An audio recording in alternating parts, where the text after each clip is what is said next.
प्रिय विद्यार्थियों, मैं मधु दरगढ़ आज आपको उपयोगिता विश्लेषण भाग 4 के बारे में जानकारी दूंगी।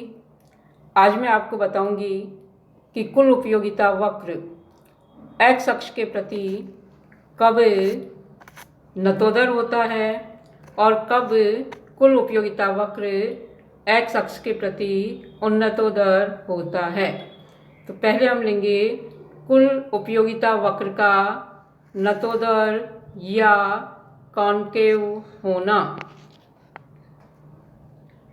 आप जानते ही हैं कि वस्तु की एक अतिरिक्त इकाई के प्रयोग से कुल उपयोगिता में परिवर्तन को सीमांत उपयोगिता कहते हैं। यदि सीमांत उपयोगिता घटती है तो यह कहा जाता है कि कुल उपयोगिता घटती हुई दर से बढ़ती है। इस स्थिति में कुल उपयोगिता वक्र एक्स अक्ष के प्रति नतोदर या कॉन्केव होगा। डायग्राम ले लेते हैं। इस डायग्राम में एक्स अक्ष पर है वस्तु की इकाइयाँ और वाई अक्ष पर है कुल उपयोगिता। इसमें टी यू वक्र है जो ये प्रदर्शित किया गया है, अर्थात टोटल यूटिलिटी वक्र या कुल उपयोगिता वक्र। इसके ए बिंदु पर वस्तु की इकाई है 1 और कुल उपयोगिता है ए बी के बराबर। जब वस्तु की इकाई 1 से बढ़ा करके 2 की जाती है तो यहाँ पर कुल उपयोगिता है सी डी। तो 1 से जब 2 इकाई तक हम आते हैं तो कुल उपयोगिता में वृद्धि या सीमांत उपयोगिता है सी के बराबर। तो ये जो दूरी है सी के, ये कुल उपयोगिता में वृद्धि या सीमांत उपयोगिता को बताती है। यदि हम वस्तु की इकाई 2 से बढ़ा करके 3 करते हैं तो कुल उपयोगिता में वृद्धि या सीमांत उपयोगिता है जी एल के बराबर। यदि हम वस्तु की इकाइयाँ 3 से बढ़ा करके 4 करते हैं तो कुल उपयोगिता में वृद्धि या सीमांत उपयोगिता है जेपी के बराबर। तो आप देखिए यहाँ सीमांत उपयोगिता है सी के, जी एल और जेपी। तो आप देखेंगे कि जो जेपी दूरी है यह कम है जी एल से और जो जी एल है ये कम है सी के। तो ये मैंने यहाँ बता रखा है कि जेपी लेस देन या कम है जी एल से और यह कम है सी के, अर्थात सी के दूरी सबसे अधिक है, जी एल उससे कम है, जेपी सबसे कम है। इसका मतलब है कि सीमांत उपयोगिता घट रही है, अर्थात कुल उपयोगिता घटती हुई दर से बढ़ती है। कुल उपयोगिता बढ़ तो रही है लेकिन बढ़ने की दर कैसी है? घटती हुई दर से बढ़ती है। तो इस स्थिति में कुल उपयोगिता वक्र एक्स अक्ष के प्रति नतोदर होगा। आप इसे दोबारा समझ लीजिए। वस्तु की एक अतिरिक्त इकाई के प्रयोग से कुल उपयोगिता में परिवर्तन को सीमांत उपयोगिता कहते हैं।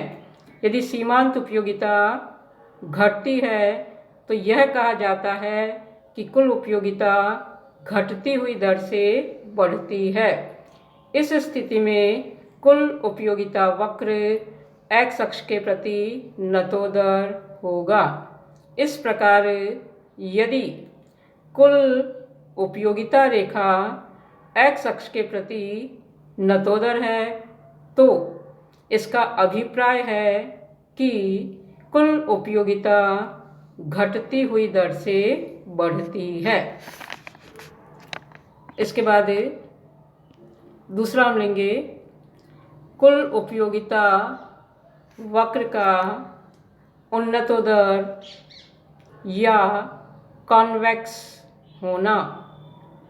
आप जानते ही हैं कि वस्तु की एक अतिरिक्त इकाई के प्रयोग से कुल उपयोगिता में परिवर्तन को सीमांत उपयोगिता कहते हैं। यदि सीमांत उपयोगिता बढ़ती है तो कुल उपयोगिता बढ़ती हुई दर से बढ़ती है। इस स्थिति में कुल उपयोगिता वक्र x अक्ष के प्रति उन्नतोदर या कॉन्वेक्स होगा। डायग्राम ले लेते हैं। डायग्राम में x अक्ष पर है वस्तु की इकाइयाँ और y अक्ष पर है कुल उपयोगिता। इस रेखा चित्र में ये TU वक्र है, अर्थात टोटल यूटिलिटी वक्र या कुल उपयोगिता वक्र। इस कुल उपयोगिता वक्र के C बिंदु पर कुल उपयोगिता है CD और वस्तु की इकाई है 1। यदि हम वस्तु की इकाई 1 से बढ़ा करके 2 कर देते हैं तो कुल उपयोगिता है EF के बराबर।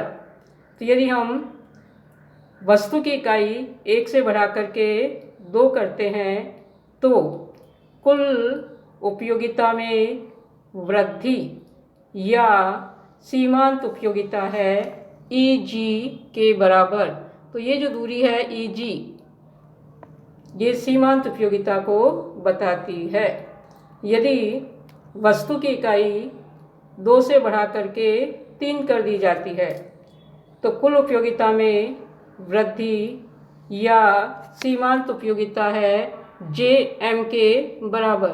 तो ये जो खड़ी दूरी है JM, ये सीमांत उपयोगिता को बताती है। यदि वस्तु की इकाइयाँ 3 से बढ़ा करके 4 कर दी जाती है तो कुल उपयोगिता में वृद्धि या सीमांत उपयोगिता है BN के बराबर। तो इस तरह से यहाँ सीमांत उपयोगिता है EG, JM और BN। तो आप देख रहे हैं कि EG दूरी सबसे कम है, JM उससे अधिक है और BN सबसे अधिक है। तो ये मैंने लिख भी रखा है, BN अधिक है JM से और JM अधिक है EG से। तो इस तरह से सबसे कम है EG और JM उससे अधिक है, BN सबसे अधिक है। तो यहाँ सीमांत उपयोगिता बढ़ रही है, अर्थात कुल उपयोगिता बढ़ती हुई दर से बढ़ रही है और कुल उपयोगिता वक्र x अक्ष के प्रति उन्नतोदर है।